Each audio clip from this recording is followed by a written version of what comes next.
South ఇండియాలోని అతి తక్కువ ధరలకి రత్నాలనందించే ఏకైక సంస్థ 6JVR. ప్రస్తుతం మనతో పాటు ఉన్నారు పాస్టర్ హనుమంతరావు గారు. ఆయన రీసెంట్గా చనిపోయినటువంటి పాస్టర్ ప్రవీణ్ పగడాలకు క్లాస్మేట్, క్లోజ్ ఫ్రెండ్ కూడా. ఒక్కసారి ఈయనతో మాట్లాడి మరిన్ని వివరాలు తెలుసుకుందాం. నమస్తే అండి హనుమంతరావు గారు. నమస్తే. హనుమంతరావు గారు, మీరు ప్రవీణ్ గారికి క్లాస్మేట్ అని విన్నాను నేను, చాలా క్లోజ్ ఫ్రెండ్ అని కూడా చెప్తా ఉన్నారు.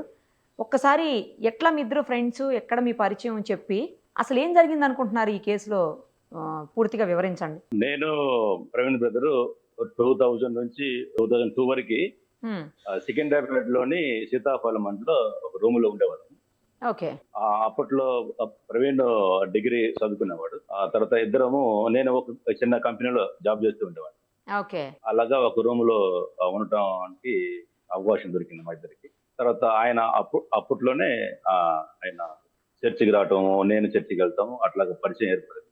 ఓకే. తర్వాత ఆయన కొన్ని రోజులు 2 years ఉన్న తర్వాత ఆయన మధ్యప్రదేశ్ వెళ్ళిపోయాడు, ఆయన స్టడీ పర్పస్ కోసం. సో అక్కడే చదువుకున్నాడు, జాబ్ చేశాడు. వివాహం కూడా అక్కడ అమ్మాయినే చేసుకున్నాడు, మధ్యప్రదేశ్ లో ఇందోర్ అనే ప్లేస్ లో. దాదాపు 11 సంవత్సరాలు అక్కడే ఉన్నాడు మధ్యప్రదేశ్ లో. ఆ తర్వాత హైదరాబాద్ వచ్చిన తర్వాత ఆయన ఒక సాఫ్ట్వేర్ కంపెనీ స్టార్ట్ చేశాడు, ఫస్ట్ రైట్ సాఫ్ట్వేర్ కంపెనీ అని, అమెరికా బేస్డ్ కంపెనీ. దానికి ఆయన ప్రజెంట్ CEO కూడా ఉన్నాడు. ఆయన ఆ జాబ్ చేస్తూనే, ఆ కంపెనీ రన్ చేస్తూనే ఆయనకి దైవభక్తి అంటే ఎక్కువ కాబట్టి అనేక మందికి దేవుడి గురించి చెప్పాలనే తపనతోటి అనేక మీటింగ్స్కి వెళ్ళేవాడు, అనేక ట్రైనింగ్ సెంటర్స్ నిర్వహించేవాడు. తాను మళ్ళీ తిరిగి హైదరాబాద్ వచ్చిన తర్వాత మళ్ళీ మీ ఇద్దరు కలుసుకోవటము. తర్వాత మా గ్రూప్ ఉండేది, మేమందరం కలిసి ఈ యొక్క దైవ సేవ చేసేవాడు. రైట్ అండి. అప్పుడప్పుడు వాళ్ళ చర్చికి నన్ను ఆహ్వానించేవాడు. తర్వాత అక్కడక్కడ ఈ సెమినార్స్ జరిగితే ఆ సెమినార్స్ కి నన్ను ఆహ్వానించేవాడు. ఇద్దరు కలిసి ఆ యొక్క దైవ సేవలో మేము ముందుకెళ్ళాము. అయితే ఈ రీసెంట్ గా ఆయన 24th అనుకుంటాను, ఆయన హైదరాబాద్ నుంచి విజయవాడ మీదుగా రాజమండ్రికి వెళ్తున్నాడని, ఏదో ఒక మీటింగ్ పర్పస్ కోసం వెళ్తున్నాడు అనే విషయం మాత్రం తెలుసు. కానీ తర్వాత ఈ 24th రోజు ఆయన ఇట్లా రాజమండ్రి వెళ్ళే మధ్యలో ఆ కొవ్వూరు తర్వాత ఆ ప్రాంతం వెళ్ళిన తర్వాత ఏదో జరిగిందని, తర్వాత ఇట్లా యాక్సిడెంట్ లో చనిపోయాడు అన్నట్టుగా వార్త మాకు తెలిసింది. సో అక్కడ మన ప్రవీణ్ గారితో కలిసి పనిచేసే అబ్బాయి ఉన్నాడు, రామ్మోహన్ అని ఉంటాడు రాజమండ్రిలో. సో అక్కడ ఆ బాడీ దగ్గర ఉన్నటువంటి ప్రవీణ్ ఫోన్ బట్టి ఆ ఫోన్ లో లాస్ట్ నంబర్ రామ్మోహన్ అనే ఫోన్ నంబర్ ఉంది. తర్వాత పోలీసు వారు ఆ అబ్బాయికి రామ్మోహన్ కి ఫోన్ చేశారు. ఫోన్ చేసి పలానా ఆయన ఇట్లా యాక్సిడెంట్ లో ఇట్లా అయిందండి, మీరేమవుతారంటే ఇట్లా మా బ్రదరే అని చెప్పినప్పుడు వాళ్ళు అడవుడిగా వచ్చేసారు. ఆ తర్వాత ఇంకా మాకు తెలిసినటువంటి కొన్ని ఫ్రెండ్స్ వాళ్ళకి ఫోన్ చేయడం వల్ల వాళ్ళు వచ్చారు. ఆ తర్వాత ఆయన్ని హాస్పిటల్ వారికి పోస్ట్ మార్టం నిమిత్తం హాస్పిటల్ తీసుకెళ్తాం. ఇలా జరిగింది. అది ఏంటన్నా అనేది ఇంకా మాకైతే మాకు మిస్టరీగా ఉంది, అనుమానాలు అయితే ఉన్నాయండి మాకు. ఆయన అంటే యాక్సిడెంట్ కాదు, వేరే వాళ్ళు ఎవరో చంపారని అనుమానాలు అయితే ఉన్నాయి.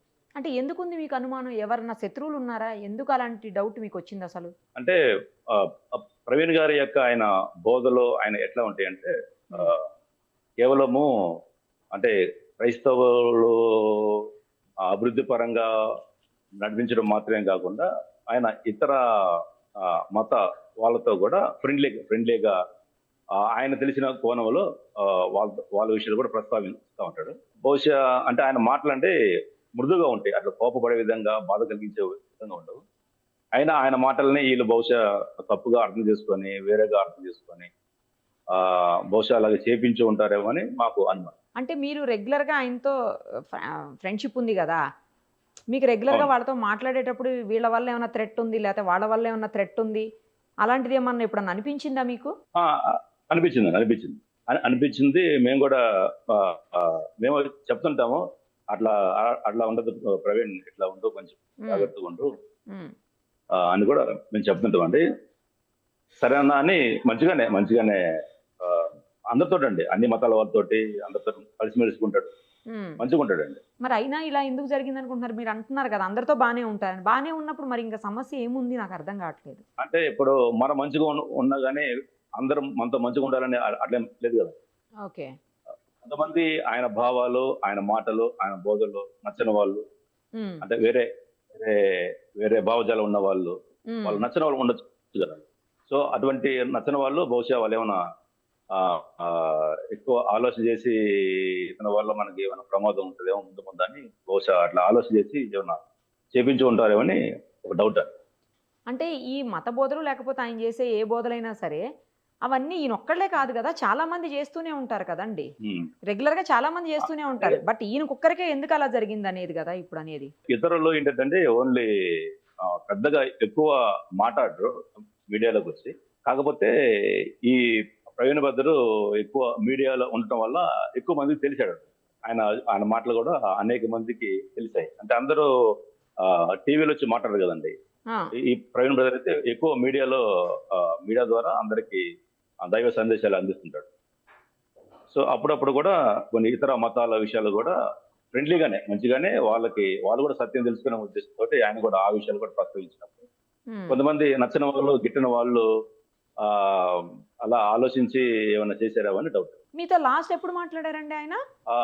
1 year అవుతుందండి. లాస్ట్ జనవరిలో వాళ్ళ చర్చికి నన్ను ఆహ్వానించాడు. ఉమ్, ఆ చర్చికి వెళ్ళి వచ్చిన తర్వాత మధ్యలో ఫోన్ లో ఒకసారి మాట్లాడాను సార్. ఓకే, అది ఎప్పుడు? 1 year లోపల అది ఒక 6 months బ్యాక్ అండి. 6 months బ్యాక్ ఫోన్ లో ఏదో మీటింగ్ గురించి ఏదో ఫోన్ లో మాట్లాడు. సో అప్పుడేమి ఆయన అంటే భయపడ్డం కానీ ఆందోళన చెందినట్లుగా కానీ మీతో ఏమన్నా అట్లా డిస్కస్ చేశారా? అట్లా ఏం లేదా? అట్లేం లేదండి. ఆయన భయపడ్డాడు. ఎందుకంటే ఆయన కడప ఆయన కాబట్టి అసలు అటువంటి భయం అనేది ఆయన ఉండదు. నేను ఎప్పుడు చూడలేదు కూడా భయపడ్డాడు. ఉమ్, ఎప్పుడు ధైర్యంగా ఉంటాడు.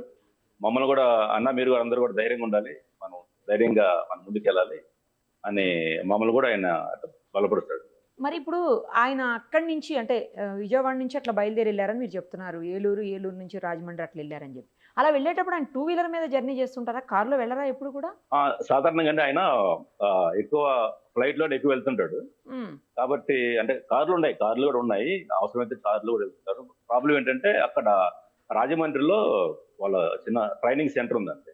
ఓకే, అక్కడ లోకల్ గా తిరగడానికి ఒక 2-wheeler అవసరం అని చెప్పి ఆ బండి హైదరాబాద్ నుంచి తీసుకెళ్ళాడు.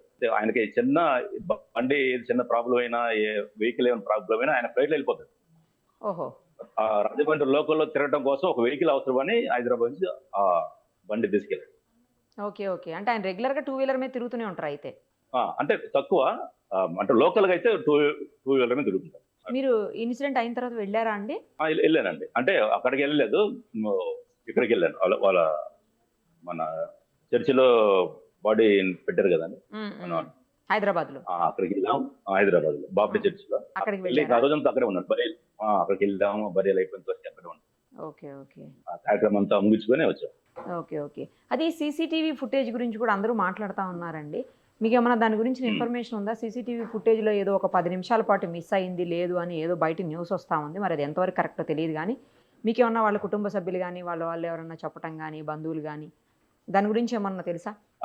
అది ఆ విషయం అయితే అంటే కొంతమంది చెప్తున్నారు కానీ అది ఎంతవరకు కరెక్ట్ నాకు తెలియదండి. ఉమ్, అయితే అంటే నాకున్న డౌట్ ఏంటంటే ఈ పోలీసు వారు ఏం చూపిస్తున్నారు, ఓన్లీ ఆ టోల్ గేట్ దగ్గర నైట్ 11:30కి ఉన్న ఫుటేజ్ ఒకటి చూపిస్తున్నారు. ఉమ్, తర్వాత 11:42 వరకు ఉన్నటువంటి ఒక ఫుటేజ్ చూపిస్తున్నారు తప్ప ఉమ్, ఆ 11:30కి ముందు ఏం జరిగిందో, 11:42 తర్వాత ఏం జరిగిందో అనేది పోలీసు వారు చూపించారు. ఆ ఫుటేజ్ కూడా చూపించాలి కదండి. మా డౌట్ ఏంటంటే ఆ 11:30కి ముందు ఒకసారి అటాక్ జరిగి ఉండొచ్చు, ఆ టోల్ గేట్ తర్వాత 11:42 తర్వాత కూడా ఇంకోసారి అటాక్ జరిగి ఉండొచ్చు అని నా డౌట్ అండి.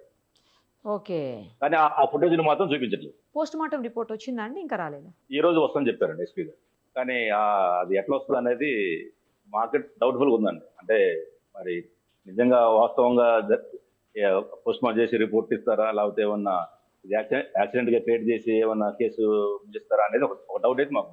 ఒకవేళ అలా ఏమన్నా కేసు క్లోజ్ చేస్తే మీరు ఫర్దర్ గా ప్రొసీడ్ అయ్యే అవకాశాలు ఉన్నాయా అండి? ఉందండి, ఆల్రెడీ మేము ప్లానింగ్ ఉన్నాం. ఆల్రెడీ మా డిమాండ్ ఏంటంటే ఒకవేళ అనుకున్న దానికి లేకపోతే ఏం జరిగిందో వాస్తవంగా రిపోర్ట్ రాకపోతే మా డిమాండ్ ఏంటంటే మేమందరూ కలిసిన మా డిమాండ్ అంటే ఈ కేసుని మరలా సిఐడి కానీ సిబిఐకి అప్పగించాలని మా డిమాండ్. రైట్ అండి, థ్యాంక్ యూ సో మచ్ అండి. Thank you.